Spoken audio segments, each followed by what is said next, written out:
नमस्कार, सी न्यूज़ भारत देख रहे हैं आप। मैं हूं अखिलेश पांडे। वक्त हो चुका है न्यूज़ बुलेटिन का। इस बुलेटिन में सबसे पहले हम बात करेंगे बिजनौर की, जहां कीरतपुर पुलिस ने अंतर्राज्यीय वाहन चोर गैंग का किया पर्दाफाश। इसी क्रम में आगे बात होगी चतरा की, जहां सरकारी शराब दुकानों के सेल्समैन और सुपरवाइजरों ने हंगामा किया और मैन सप्लाई करने वाली कंपनी पर वेतन भुगतान नहीं करने का आरोप लगाया। फिर रुख करेंगे राजस्थान की ओर, जहां राज्य कर्मचारी संयुक्त महासंघ अकलेरा ने 5 सूत्रीय मांगों को लेकर उपखंड अधिकारी को ज्ञापन सौंपा। ऐसी ही और भी खबरों पर हम करेंगे विस्तार से चर्चा। तो चलिए शुरू करते हैं जिलेवार खबरों का सिलसिला। बिजनौर की कीरतपुर पुलिस ने अंतर्राज्यीय वाहन चोर गैंग का पर्दाफाश किया है। पुलिस ने 2 चोरों को 5 दोपहिया वाहनों के साथ गिरफ्तार किया है, जो जनपद व आसपास के जनपदों के अलग अलग स्थानों से चोरी कर कम दामों में बेच देते थे। पुलिस ने गिरफ्तार चोरों के कब्जे से अवैध शस्त्र भी बरामद किए हैं। बिजनौर से सी न्यूज़ संवाददाता सलीम हाशमी की रिपोर्ट। हाई स्कूल के छात्र के ऊपर उसके क्लासरूम में सिर पर गिरा पुराना पंखा। छात्रों का आरोप, जर्जर पंखा बदलने के लिए कई बार स्कूल प्रबंधन से कहा गया, पर नहीं बदला गया जर्जर पंखा। आखिर जर्जर पंखा हाई स्कूल के छात्र मोहम्मद शाकिब पर गिरा। छात्र का माथा फटा। चोट लगने के बाद भी स्कूल प्रबंधन नहीं आया सामने। छात्रों का कहना है 500 रुपये साल में लेते हैं मेंटेनेंस के, फिर भी स्कूल का ऐसा हाल। पूरा मामला तहसील फतेहपुर के वारिस चिल्ड्रन अकेडमी का बताया जा रहा है। दूसरी तरफ कोतवाल अनिल कुमार पांडे ने अध्यापक और छात्र के ऊपर घर वालों को बुलाकर सुलह समझौता कराकर मामले को रफा दफा कर दिया है। हाई स्कूल का छात्र हूँ, वारिस चिल्ड्रन अकेडमी का। उसमें सर पुराने पंखे लगे थे, काफ़ी सालों से पंखे लगे, और हर साल हम 500 रुपये मेंटेनेंस के देते हैं। तो उसमें पंखे सर पुराने भी लगे थे, तो बच्चों ने कहा कि पुराने पंखे लगे, वो ऐसे ही चला करते थे। तो लंच का टाइम था, चौथा पीरियड चल रहा था।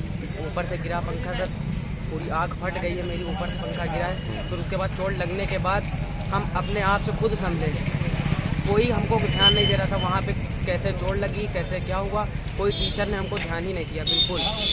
हम दो मेरे दोस्त थे, उन्होंने हमको उठाया, ऑफिस तक लेकर गए। ऑफिस के पास पहुँचने के बाद खून बहुत निकल रहा था मेरा, ये सब पूरा खून एकदम दर्द था। तो उसके बाद हम ऑफिस गए, मेरा मोबाइल रखा था ऑफिस में, तो हमने कहा सर मेरा मोबाइल दे दीजिए। तो जो ऑफिस के ग्रीन सर बैठते हैं ऑफिस में, उन्होंने कहा ज़्यादा नेता ना बनो। तो हमने कहा सर चोट लग गई, इसमें नेता बनने की क्या बात है। तो फिर हमने कहा सर 500 रुपये मेंटेनेंस के देते हैं, तो फ़ोन तो दे ही सकते हो। तो उन्होंने कहा मर जाओगे, 500 उन्होंने कहा मर जाओगे, मेरी कोई गारंटी नहीं है, 500 रुपये देते हो, यानी कि स्कूल के हिसाब से हम मर जाएंगे, कोई गारंटी नहीं। तो बस यही बात है थी। इसके लिए यहाँ पे शिकायत की आपने? इसीलिए हम लोग यहाँ आए, इसमें लोग शिकायत करने के लिए कि पंखे बदले जाएँ। कहाँ पे आए? कोतवाली फतेहपुर। बाराबंकी से सी न्यूज़ संवाददाता मोहम्मद अरशद की रिपोर्ट। चतरा के सरकारी शराब दुकानों को मैन पावर सप्लाई करने वाली eagle Hunt solution private limited company के खिलाफ शराब दुकानों में कार्यरत सुपरवाइजर व सेल्समैन ने मोर्चा खोल दिया है। चतरा के शराब दुकानों में कार्यरत कर्मियों ने कंपनी के मनमाने रवैये के खिलाफ उपायुक्त अबू इमरान को ज्ञापन सौंपा है। ज्ञापन में उपायुक्त से कंपनी में 5 माह के बकाया भुगतान दिलवाने का आग्रह किया है। पत्रकारों से बात करते हुए सुपरवाइजर के पद पर कार्यरत कर्मियों ने बताया कि सरकारी शराब दुकानों में ईगल हंट कंपनी द्वारा मैन पावर के रूप में 5 माह पूर्व उन लोगों की नियुक्ति की गई थी। नियुक्ति के 5 माह बीत जाने के बाद भी उनके वेतन का भुगतान नहीं किया गया है। उपायुक्त महोदय को इसलिए आवेदन दे रहे हैं क्योंकि हम लोग 5 महीना इस ईगल हंटर कंपनी में काम किए, दारू दुकान में काम किए, जिसका अभी तक कोई पेमेंट नहीं आया। और आश्वासन दे दिया जाता है कि 3 दिन में मिल जाएगा, 8 दिन में मिल जाएगा, 10 दिन में मिल जाएगा। जैसे ही वो दिन समाप्त होने वाला होता है तो फिर हम लोग को ये कागज़ लेके ऑफिस आओ, वो कागज़ लेके ऑफिस आओ। उसके बाद हम लोग को पर डे शाम में फ़ोन किया जाता है कि सारे बोतल पे 10 रुपया, 20 रुपया, 30 रुपया रेट बढ़ा के लो, और वो पैसा सीधा ऑफिस में लाके जमा करो। यही लोग क्या करते हैं कि ओवर रेट लेने के लिए भी बोलते हैं, और जब कुछ दिक्कत होता है हम लोग के साथ तो फिर सबके सामने हम लोग को मना करते हैं, और यही फिर हम लोग को जेल भी भेजवा देते हैं, हम लोग पे FIR करवा। और हम लोग से वसूली किया गया, और वसूली का हम लोग के पास कोई प्रूफ नहीं है। कभी हम लोग से उल्टा मोड़ पास पैसा लिया गया, तो कभी पीतीज में लिया गया, कभी हम लोग को ऑफिस बुला के लिया गया, जहाँ पे CCTV कैमरा या फिर कोई वैसा प्रूफ नहीं हम लोग के पास कि हम लोग पैसा दिए। कोई 50,000 दिया, कोई 70,000 दिया, कोई 40,000 दिया, और जो पूरा पैसा नहीं दे पाया उसको काम से निकाल दिया गया किसी न किसी। हम लोग यही मांग करते हैं, हम लोग जो अभी तक जितना काम किए हैं, जितना दिन काम किए हैं, उसका हम लोग को पेमेंट उपायुक्त महोदय के द्वारा। हम लोग को तकलीफ यही है कि हम लोग ईगल हंटर एक कंपनी है जो सरकार के थ्रू लिया गया था। ये कंपनी हम लोग शराब दुकान में काम करते हैं। ये हम लोग का 5वां महीना चालू हो गया है और अभी तक कोई भी हम लोग का पेमेंट नहीं मिल रहा है। हम लोग सारे सुपरवाइज़र हैं, सेल्समैन हैं और हम लोग के दुकान से हर शाम को फ़ोन आ जाता है ऑफिस से कि आज का बढ़ती कितना है, और हम लोग बढ़ती नहीं लेते हैं। ग्राहक जो है बढ़ती नहीं देता है, लेकिन ऑफिस का कहना है और ऑफिस से कहना है कि अगर बढ़ती नहीं लीजिएगा तो दुकान छोड़ दीजिए। चतरा से सी न्यूज़ संवाददाता लकी की रिपोर्ट। छत्तीसगढ़ सरपंच संघ के प्रदेश आह्वान पर अपनी 13 सूत्री मांगों को लेकर अनिश्चितकालीन हड़ताल पर चले गए।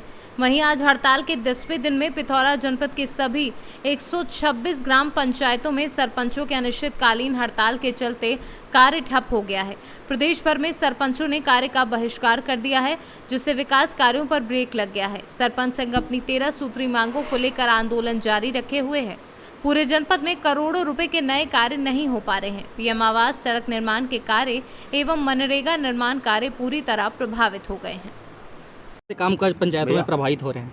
आज हड़ताल 22 तारीख से है और कामकाज जो है बच्चों का पढ़ाई लिखाई करने में जो आय जाति बनाने आते हैं उनका बहुत प्रभावित हो रहा है। तो आपकी हड़ताल कब तक जारी रहेगा? ये हड़ताल तो अनिश्चितकालीन तक है। जैसे हमारे प्रदेश शासन हमारे मांगें पूरी नहीं करते उतने दिन तक हड़ताल जारी रहेगा। और ये हमारे देश के जो महात्मा गांधी और डॉक्टर अंबेडकर का सपना था, ये पंचायत राज का त्रिस्तरीय माध्यम से चलाने का, जो सुचारू रूप से चलाने का उनका जो सपना था, अभी प्रदेश शासन के चलते हुए विफल होती नज़र आ रही है। आप लोगों की क्या क्या मांग है? हम लोगों की 13 सूत्री मांगे हैं, जो हमारे पंच सरपंचों का मानदेय है। और ख़ासकर ये पहला मांग है कि हम लोग जनता से चुने हुए आते हैं और हमको 2 या 4 पंच मिलकर हटा देते हैं। इसको हम अभी प्रथम रूप से रख रहे हैं। आप लोगों की मांगे पूरी नहीं की जाती तो आगे की रणनीति क्या करेंगे? आगे हम लोग चक्का जाम तक जाएंगे और ऐसे ही हड़ताल चलती रहेगी। आपके परिचय? मैं तपस्विनी बरिहा, ग्राम पंचायत खुर्सीकला। हड़ताल का क्या सरकार की प्रतिक्रिया मिल रही है आप लोगों को? हम लोग 22 अगस्त से प्रदेश सरपंच संघ के नेतृत्व में लगातार हड़ताल कर रहे हैं। अभी तक राज्य शासन के द्वारा किसी प्रकार की कोई प्रतिक्रिया नहीं दी गई है। हड़ताल कब तक आगे चलकर जारी रहेगा? हड़ताल अभी लगातार हम लोगों का निश्चितकालीन है। 10 तारीख को रायपुर में पूरे प्रदेश से सरपंच जो हैं जाकर के महाधरना देंगे। आप लोग जो 13 सूत्री मांगों को लेकर हड़ताल में धरना प्रदर्शन में बैठे हैं, इसमें मेन सूत्री मांगे क्या क्या है? इसमें सबसे बड़ी जो मांग है वो ये है कि हम लोगों का जो मानदेय है बहुत कम है।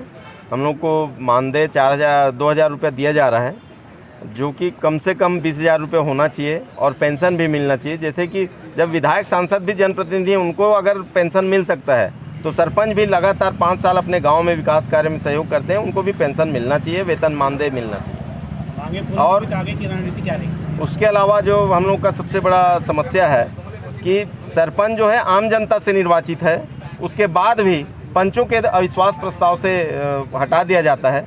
पूर्व में सरपंच का निर्वाचन पंचों के द्वारा किया जाता था, उस समय का अधिनियम बना हुआ है, इसमें संशोधन की आवश्यकता है।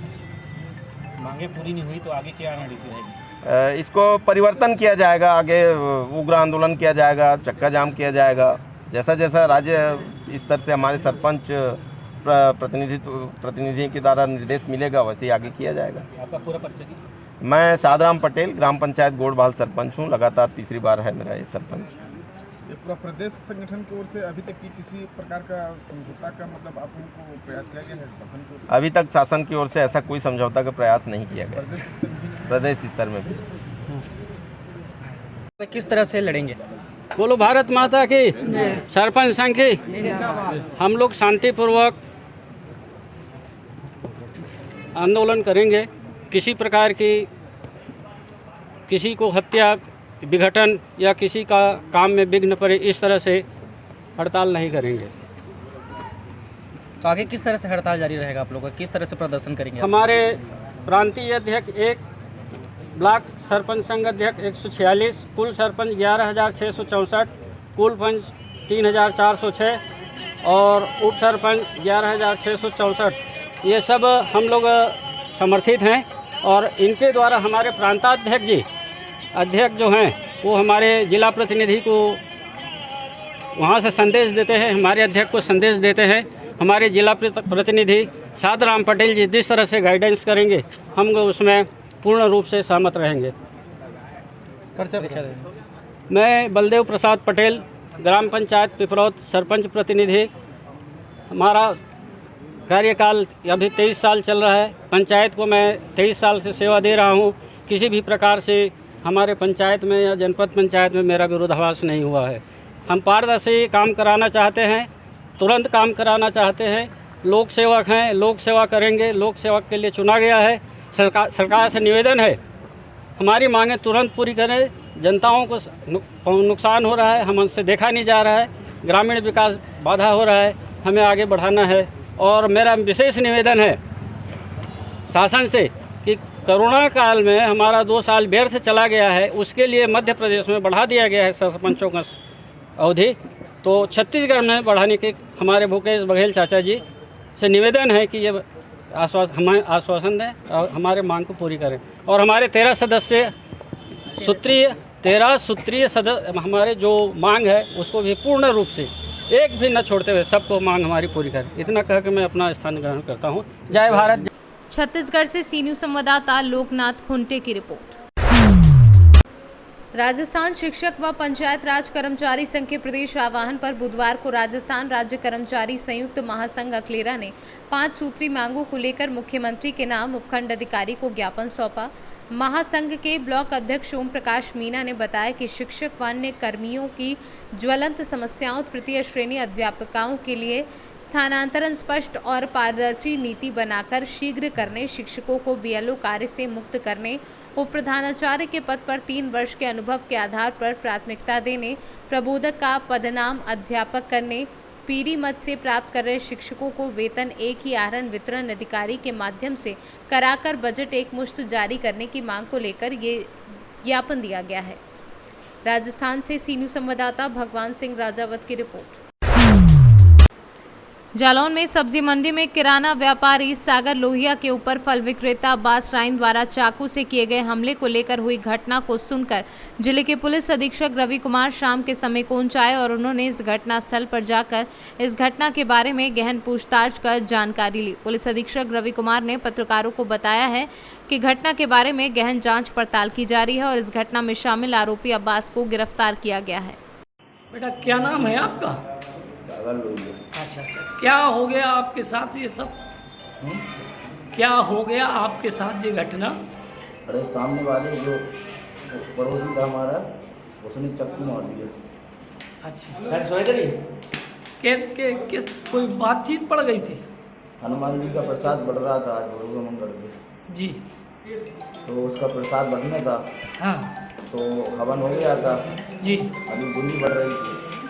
हाँ, तो उसके बूंदी बढ़ने के बाद प्रसाद की भैंस हो गई। अच्छा, तो उसने गलत बोलने लगा, गाली वाली बकने लगा। अच्छा, एक बच्चे को जो प्रसाद लाया था जी, तो उससे और मैंने बात की अपनी गाली क्यों पकड़ा कर बोल कर रहा कुछ जी, तो बस इस पर भैंसावासी हो गई बोले और बस गाली वाली देने लगा बहुत गंदी गंदी।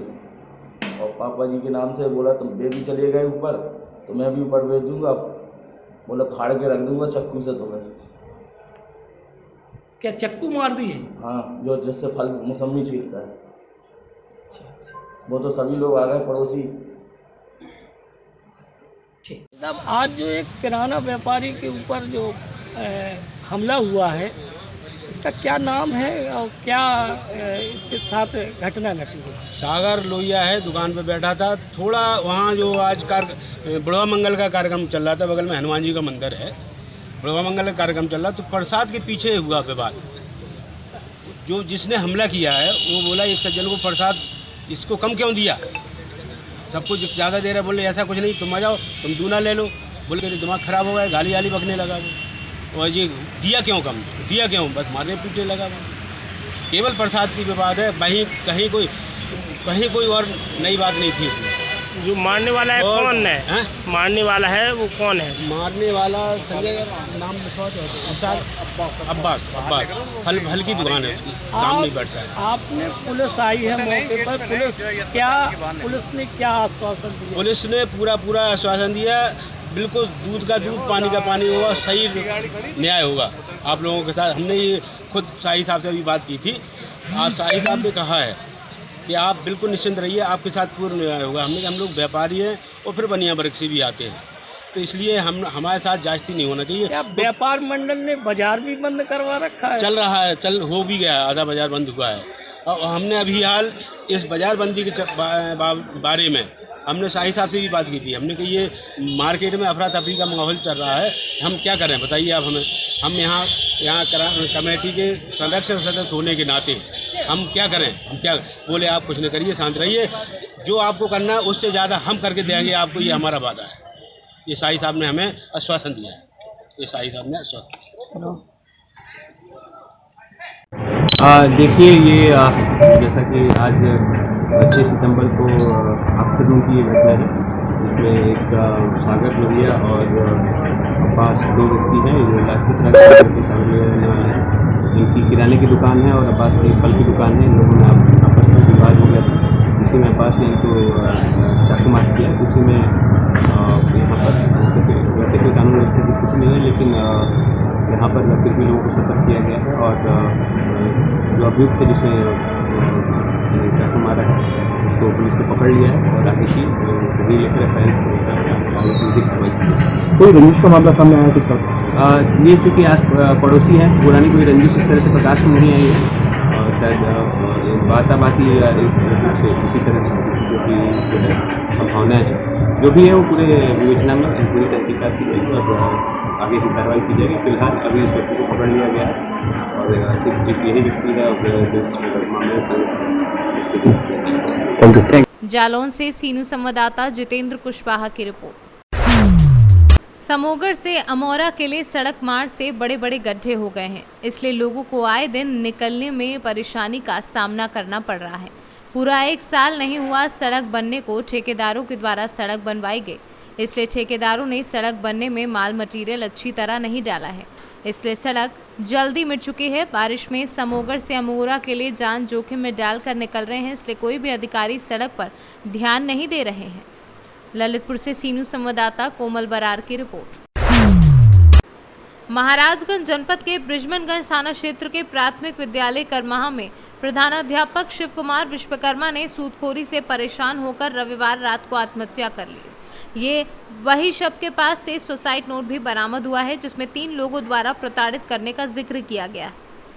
वहीं आज इस घटना को लेकर सपा के राष्ट्रीय अध्यक्ष अखिलेश यादव के निर्देशन में सपा के पूर्व मंत्री राम आश्रय विश्वकर्मा, पूर्व मंत्री डॉक्टर मोहसिन खान, पूर्व मंत्री लक्ष्मीकांत निषाद व सपा का प्रतिनिधि मंडल के साथ मृतक अध्यापक के परिजन से मिले और दोषियों को कड़ी से कड़ी सजा दिलाने की बात कही।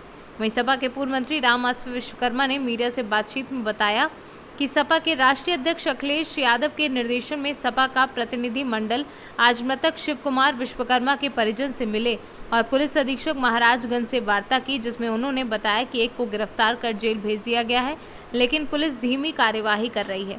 2 आरोपी अब भी फरार हैं। सत्ता पक्ष के करीबी होने के नाते अपराधियों की गिरफ्तारी नहीं हो पाई है। हमारी सरकार से अपील है कि इस परिवार को आर्थिक स्थिति को देखते हुए 25 लाख रुपए की मदद दें और मृतक के 4 बच्चों का पालन पोषण करें। यहाँ के लोग बता रहे हैं कि अब तक कोई गिरफ्तारी नहीं हुई, लेकिन पुलिस अधीक्षक बता रहे हैं कि एक व्यक्ति को गिरफ्तार कर जेल भेज दिया गया है, जबकि 3 आरोपी हैं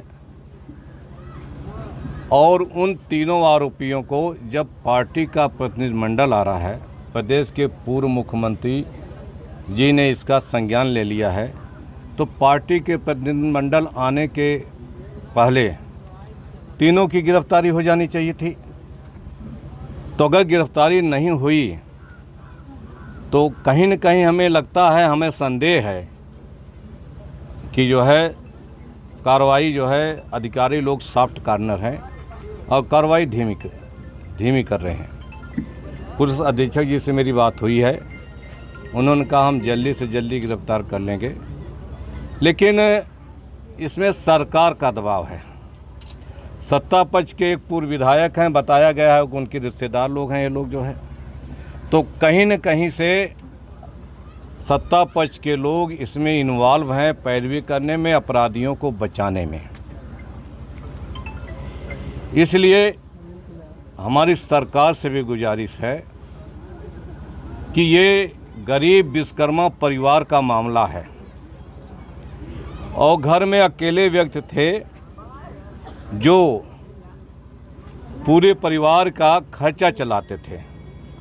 छोटे छोटे बच्चे अनाथ हो गए, उनकी पढ़ाई लिखाई, कोई 6 में पढ़ रहा है, कोई 7 में पढ़ रहा है, कोई 10 में पढ़ रहा है, एक लड़की बड़ी वाली BSc में पढ़ रही है। इनकी पढ़ाई लिखाई, इनकी परवरिश का सवाल है, इनका कौन करेगा। हमारी सरकार से मांग है कि सरकार इस परिवार को 25 लाख रुपए आर्थिक मदद इन परिवार की बच्चों की पढ़ाई लिखाई और परवरिश के लिए देने का काम करे। महाराजगंज से सीनू संवाददाता अंगद शर्मा के साथ इरफान अहमद की रिपोर्ट। प्रयागराज के हंडिया में चोरों के हौसले इतने बढ़ गए हैं कि रात कोतवाली के बगल खड़ी बुलेरो का टायर खोल ले गए। चोरों के इस दुस्साहस की चर्चा हर जगह हो रही है। कुछ लोग मजाकिया लहजे में चोरों के हौसले को सलामी दे रहे हैं। बता दें, मंगलवार की रात हंडिया कस्बा करमनाश में गैरेज पर खड़ी बुलेरो के आगे के दोनों टायर को चोर खोल ले गए। बुधवार की सुबह गैरेज मिस्त्री दुकान पर आए तो बुलेरो के आगे का दोनों टायर खुला देख उसके होश उड़ गए। आसपास के दुकानदारों को जानकारी हुई तो भीड़ लग गई। बता दें, हंडिया कस्बे के करमनाशा में कादिर डेंटिंग की दुकान है। डेंटिंग करने के लिए दुकान के सामने बुलेरो खड़ी कराकर दिन भर बुलेरो में काम किया और देर शाम दुकान बंद करके घर चला गया। चोरों ने बुलेरो के आगे का दोनों टायर खोलकर एक तरफ पुराना फटा टायर लगा दिया और दूसरी तरफ ईंट रखकर टायर को निकाल लिया। डेंटर दुकानदार के मुताबिक बुलेरो के आगे का दोनों टायर नया था, जिसकी सूचना पुलिस को दी गई है। साकिब डेंटर। कौन सी जगह है? करमनाशा हटिया। क्या हुआ है यहाँ पे? यहाँ पे सब गाड़ी दिन भर काम करके शाम को घर पे चले गए, सुबह आ रहे हैं गाड़ी मेरे टायर दोनों नया खुल गया। जो है कब की बात है? आज रात की बात है। जो कौन सी गाड़ी थी? बोलेरो। तो कितने टायर खोले गए हैं? 2 टायर, अगला खुल गया नया टायर। आपने इसकी सूचना कहीं पर दी? हाँ, सूचना दी है थाने में। तो क्या हुआ, प्रशासन ने क्या किया अभी तक? अभी तो आए नहीं, जो है कहे चलो अभी आते हैं बाद में चेक करके। कब की घटना है? आज सुबह की। तो अभी कितना बज रहा है इस समय लगभग? अभी समय 12 साढ़े 12 बज गए। कितने बजे आप सूचना दिए थे थाने पे? सुबह यही 9 बजे दी। अभी तक पुलिस नहीं आई? प्रयागराज से सीनू संवाददाता रणविजय सिंह यादव की रिपोर्ट। हाथरस शहर में डोल ग्यारस पर अधिकतर देखने को भगवान के स्वरूप चित्र कलाकारों द्वारा बनाए जाते हैं, लेकिन शहर में पिछले 35 सालों से जगदीश प्रजापति के द्वारा राजनीतिक दलों के राजनेताओं के पुतले व पोस्टर बनाए जाते हैं। वहीं शहर में डोल ग्यारस पर जनता को काफ़ी पसंद आता है और जगदीश प्रजापति ने बताया कि डोल ग्यारस पर निकालने वाली झांकी का निर्माण स्वयं करते हैं और लोगों को संदेश का माध्यम भी देते हैं। साथ ही इस बार जगदीश प्रजापति के द्वारा बनाई गई झांकी में राजनीतिक पार्टियों के दोनों दलों का है। भाई अभी आज़ादी का अमृत महोत्सव सभी पार्टियों के लोगों ने एक साथ मिलकर मनाया था, वो झांकी में दर्शाया गया है। साथ में बीच में जो बताया गया है वो महंगाई और भ्रष्टाचार के ऊपर दिखाया गया है। और अभी जो किसान आत्महत्या कर रहे हैं, अपनी लेसनों को नदी में फेंक रहे हैं, तो उसका दृश्य भी दिखाया है शासन को दिखाने के लिए कि भाई लोगों को लहसुन के लिए पैसा बहुत कम आ रहा है, इससे नुकसान होता है। आप लगातार पिछले कई वर्षों से इसी झांकियाँ बनाते हैं? हाँ, मैं 35 वर्षों से लोगों को जागृत करने और संदेश देने की झांकियाँ बनाता हूँ, राष्ट्रीय झांकी का निर्माण करता हूँ। 35 साल हो गए मुझे करते हुए। इस बार आपके मन में क्या विचार आया इस बार झांकी? मेरा विचार ये है, मैं तो नया एक थीम देखता हूँ कि इस वर्ष क्या थीम आना चाहिए। तो जैसे अभी मोदी जी और राहुल जी जो चल रहे हैं उस हिसाब से थीम आगे ली मैंने। सेकंड में दोनों विधायकों, पूर्व विधायक और वर्तमान विधायक को दिखाया है। आखिरी में नगर पालिका का अध्यक्ष उपाध्यक्ष को दिखाया गया है। झांकी को देखकर लोगों का क्या प्यार आपका इसमें लोगों का बना रहता है? हमेशा वोट ज़्यादा से ज़्यादा बनता है, इस बार तो और ज़्यादा मिला मुझे। लोगों की तरफ से आपको क्या? मुझे नगद पुरस्कार भी दे रहे हैं लोग बाग और मेरा उत्साहवर्धन भी कर रहे हैं। अगली बार की आपकी क्या तैयारी रहेगी? अगले बार जैसा आएगा साल भर के ऊपर जाएगी बात, साल भर में क्या आता है, कौन से कांड होते हैं, कौन सी घटनाएं घटती हैं, आधार के ऊपर बनाता हूँ। महामारी के कारण पिछले 2 साल से त्योहार नहीं मनाया जा रहा है, तो इस बार आपने सभी कसर दूर कर दी। हाँ, वो क्या है कि एक तो इस साल 3 वर्ष हो जाने की वजह से तीसरा वर्ष जनता भी काफ़ी है। दूसरा अब कोरोना तो चला गया, इसलिए कोरोना से मैंने बनाने का झांकी का था पर मैंने नहीं बनाई। फिर नई थीम ली, अभी प्याज लहसुन वाली है। उज्जैन से सी न्यूज़ संवाददाता सुरेश जाटवा की रिपोर्ट। फिलहाल के लिए इस न्यूज़ बुलेटिन में इतना ही। देश दुनिया की तमाम खबरों के लिए देखते रहें सी न्यूज़ भारत। हर खबर आपके साथ, आपके हाथ।